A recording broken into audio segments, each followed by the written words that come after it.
What's good, YouTube? Cardfight King here, Aqua Life, baby. You already know how it is. Um, just wanted to make a video, guys. I know I meant to make this a while ago, but this is going to be my Revonn Mulligan tutorial video.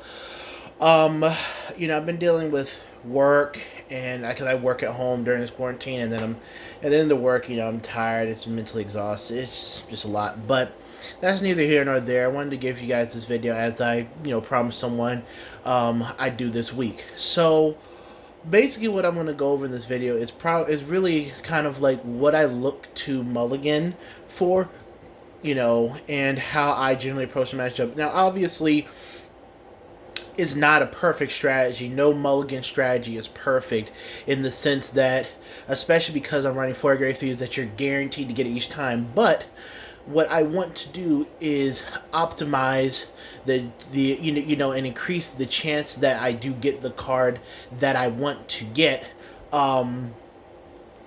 When I start the game by the time I hit grade 3. And there's a number of ways that this deck can do that, and to at least dig through the deck to get to that point. But and I can go over some of those just a little bit, but I'm just really going over my initial Mulligan strategy, and then I want to cover what cards I look to ride and how I prioritize what my targets are. So let's go ahead and get right into it. I actually apologize for the glare that's over the wheel of salt. I need better lighting, so to speak. Anyways, so what I thought I thought about starting out the other way, but I want to start out with this way because I feel it's important to first take a look at the cards that I prioritize riding first, and how that influences, the way I put back or search for other cards. So I put them in order from least priority, the card I don't want to ride, all the way to the card that I mostly want to ride. So starting off with Narissa. Obviously we start off riding grade 1. Narissa is a card I want to avoid riding at all costs. And the reason why is because she is one of your 2 Mirage units. And the Mirage units are cards that, will go into the soul, so they'll disappear, and then you get to draw one. So they replace themselves, but it's so that they can be effective on offense and then go in for defense. Also, seeing a Narissa early, especially for turn 3 Revonn plays, Narissa is can easily be your strongest rear guard in terms of how she supports the rest of the turn, being the obvious most optimal resting choice for Revonn's skill. She'll restand and gain 10,000 power, and then that opens her up to be an effective attacker as well as an effective booster. So I don't ever want to have to ride her and then basically kind of lose a copy of her in my deck. The next card I prioritize riding is Baragios. Now, if I see Baragios, riding him is fine, and him and Nicholas kind of share something similar for what I'm going to talk about. Baragios obviously on plays Vanguard or Rearguard. Search top 5 for a grade 3, add it to your hand, and then if you did add a card to your hand, discard 1, and then shuffle the deck. So Baragios to me is a fantastic card, but he's a better booster. When he boosts or attacks, if you have 4 or more rested rear guards, he counts himself a part of that. Then he gains an extra 5k, so he's basically a 13k booster or attacker. Because his ability is Vanguard or Rearguard, I'd rather have his ability on the Rearguard, because that's where he is most effective at in terms of making really strong numbers. Obviously, if you have him boosting Revonn, that's a 40k lane. That's definitely pretty good against an opponent that's not that can't or does not conserve any perfect guards. On the side, he can make just some disgusting columns. You put him and a Coral Assault together. Coral's 24. That's a 37k column on a 7 or 8k Vanguard. I mean, he's such an important booster in the deck, and he's not a bad ride target as well, because obviously the whole point of mulliganing is to find Revonn, or between turn 1 and turn 3 when you draw, is to find Revonn, get to him so you can execute your play. And him searching for Vaughn off the top is not that bad. Obviously, what you do is you ride first, draw cards so you can dig through your deck more, and then you search. But he's good, but I really rather have him on the rearguard circle. Now, you also have Nicholas. Now, Nicholas is the other card that I prioritize, and I prioritize him, more or less second. He's like my second ride target if I had to choose one. And the reason being is, again, him and Nicholas share the same thing where it is a Vanguard or Rearguard search ability. This card searches the top 7 for an Algos. And because he can search, he searches out your grade 2 target ride. Again, if I had everything in a perfect world, I would rather have him on the rearguard circle, because if you put him on the rearguard circle, he's an 11k booster or attacker on the turn you call him out, and he has the ability, obviously, to search out your grade 2 ride. Now, if I have to choose between, him or Baragios, I would rather not ride Baragios, and I would ride Nicholas. Why? Because Nicholas, I'd rather ride Nicholas, draw one off the starter, so I'll dig, and then dig for another 7 cards, so you've dug 8 cards into your deck to search for a grade 2 ride. But the reason is that you get more longevity out of, and probably more of a usefulness out of Baragios being on a rearguard circle than him, because after the turn that you use him, then he's an 8k vanilla that really is used to poke at your opponent's Vanguard if he doesn't come with a boost, or 13k to force a 10k block if he has to be placed on the Excel circle, something to that effect. But you get better usage on the rearguard circle out of Baragios than you do Nicholas. But again, I would rather ride him on my Vanguard circle than I would any of these 2 cards, obviously. And again, riding him, digging 8, setting up your turn 2 ride, obviously, is fantastic. But then you get to Wheel Assault. Now, Wheel Assault is actually one of the probably the best grade 1 in this deck outside of Narissa in terms of what value it brings to the table, both both with riding and with rearguard ability. So when you ride on top of him, you counterblast 1 and you draw a card. Then you call any card you want out from your hand to the board. So that could be grade 3 or whatever it is.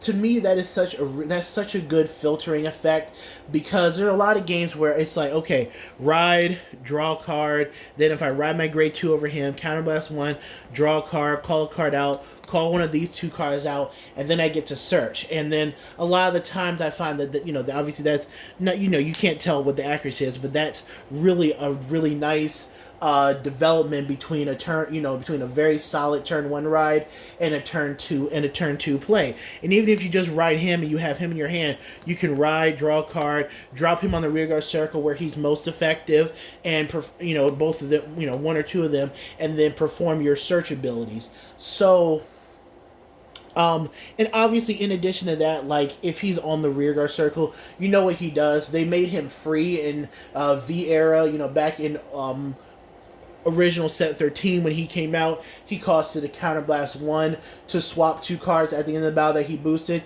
In V era, he is free. So throughout the game, this guy on the rearguard circle can constantly make different plays. He allows you to extend the battles, allows you to use multiple coral assaults, set up very powerful like Narissa combo plays. I mean, he's easily like the best grade 1 in the deck for what he provides in terms of just being a battle phase attack extender for free, so to speak. But again, he's my target right now. A lot of people are saying, okay, you have Algos here, and if you have one counterblast available, and you ride on top of Wheel Assault, then you have to choose between, oh, I'm going to turn 2 rush with Algos, or I'm going to turn, or do you just want to sacrifice that and draw with Wheel Assault? And a lot of the times, I'll tell you that I'd rather draw with Wheel Assault. Why? One, because again, what you want to do is filter for Revonn. You're trying to get to Revonn as fast as possible. Two, this deck, this version of the deck and the way that Aqua Force has changed, even in the Maelstrom deck, as I described in the deck profile when I updated Maelstrom, is that and I've told you guys this, so and if you're new, then by all means, but I've told people this for years on this channel. Aqua Force is not a rush deck. Aqua Force is a tempo deck. It is a deck where you control the tide of battle, and we have a flexibility to play rush, but we also have an ability to take games into late game and still be effective.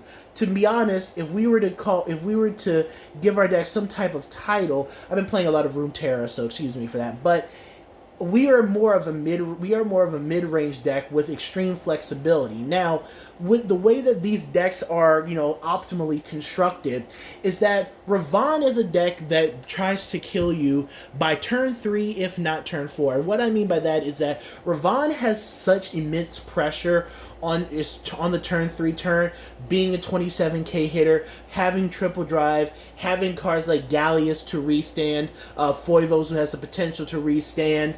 Gallius is obviously our strongest rear guard in terms of restanding. If you are able to leave a Coral Assault up, that's a 24k column right there. 29k on Excel 2. That can hit after Revonn attacks, depending on how your field was set up. You pressure your opponent's damage so much on your turn 3. This whole deck is built on a turn 3 explosion, and then when you go into turn 4, and again, that's why you have cards like Narissa, that's why you have cards like Coral Soul, that Mirage units that go into draw. You explode on turn 3, have a strong back up and have a strong defense. Your opponent, their back's against the wall, they're kind of crippled. They come at you with their turn. You should have the ability to take damage and then guard, or take damage and conserve what you have in your hand, because then on your turn 4 you're coming at them again. Now, obviously that's the ideal game plan, and in disclaimer, that doesn't always happen, but more often than not it generally will, which is why we are considered the second best deck in the format next to Narukami Vanquisher, because the Vanquisher opens up double Jaggy Shot. They're pretty much ahead of the game regardless. And they have the ability to control your board, minus your hand, and all this other stuff, and free draws, whatever. But with this deck, this deck is built off of turn 3 explosion, turn 4, you're going for the throat. And I would rather, now if you have Revonn in your hand and you have a hand that you feel is set up for turn 2 pressure, then sure, but then you have to take into account, what is the matchup you're playing against? Are you playing against Narukami, which is going to be one of the more common decks you play against at competitive tournaments, or even just a locals, but if your locals has competitive players, then Narukami is a deck you should expect to face. Are you facing that? Are you facing somebody who has field control abilities? Are you facing someone who knows how to play against Aqua Force and has a decent counter rush strategy? What units do you have to call out to the board? Can you defend them on your next turn? And if they get blown up, how effective is your turn 3 going to be? Again, this deck is definitely centered around the turn 3, and you want to ask yourself these questions before committing to a strong grade 2 turn. Now, you can do kind of like a light one, like you ride the Algos, draw 1, drop him, swing, and then swing, hope to hit a trigger. Or if you have him on the board, you can make a nice column here, swing here, then you can go 19, something, something to that effect. And maybe maybe Nicholas is a card that, that is not of high value, and he's just there to, throw in an extra attack for. So again, so that will come down to how you value the cards. But really, but really going over all four of these cards, that's how they are. And if you understand how the deck is, what the deck wants to do, and how it's supposed to be played, then you'll be able to, fix your rides, find what you want to write, and, just have a lot more optimal plays. Because a lot of times when I'm watching videos, even some videos when you guys saw me play against Murakumo, I didn't mulligan properly. The deck build was actually garbage, because that was like day one, right after we cracked the case. But the build was garbage, and I didn't really understand how the mulligan the deck, or really what the deck's. Even if I practice with it on area, once you get the cards in your hands, and play against better players and whatnot, then you really start to figure out different things. And so spending more time with the deck, I noticed that this deck has a certain style it wants to go for, and mulliganing correctly, figuring out what you want to see, is also important, because you can lose the game in the mulligan phase, and how you go between your grade 1 and grade 3 turn. That's where you can lose the game if you misplay or do, or have suboptimal plays, especially in higher levels of competition. So now that I explained that to you guys, what I want to go into now is I just want to kind of just go over a quick shuffle, and we'll kind of just see what we get. Again, it's not guaranteed that we'll get Revonn in hand. It's not guaranteed that we're going to get the perfect hand, but we'll see, and we'll kind of go for what we what we spoke about. So I wanted to shuffle on camera because I don't want people to think that I set up my deck in a way that whatever. Get your deck camera ready. Cut, shuffle. Alright, so let's see what kind of opening hand we get. Foivos, Baragios, Wheel. Alright, so no Revonn. So with this hand, this opening hand is kind of weird. I know that I have a lot of grade 2s in deck, and I'm fine with kind of like wailing for them. I'm obviously keeping the Wheel Assault and the Baragios, because Wheel Assault is my best turn 1 ride, and then I have this guy to search out for a grade 3. So what I can do is I can put back a Foivos and a Coral Assault, because I drew the 2 Coral Assaults. And I like to keep Coral Assault here as well, because I'll ride him turn 2, but if I get a different turn 2 ride, then then he'll serve as a really good booster. I mean, sometimes you can even, tuck it, because you play more grade 2s and whatnot. But this time we're just going to go for 3. So let's see what we get here. We ended up getting Gallius and Narissa.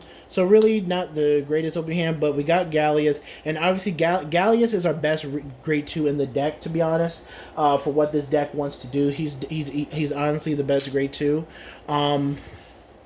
For what we want to do. So I'm gonna go ahead and shuffle this up real quick,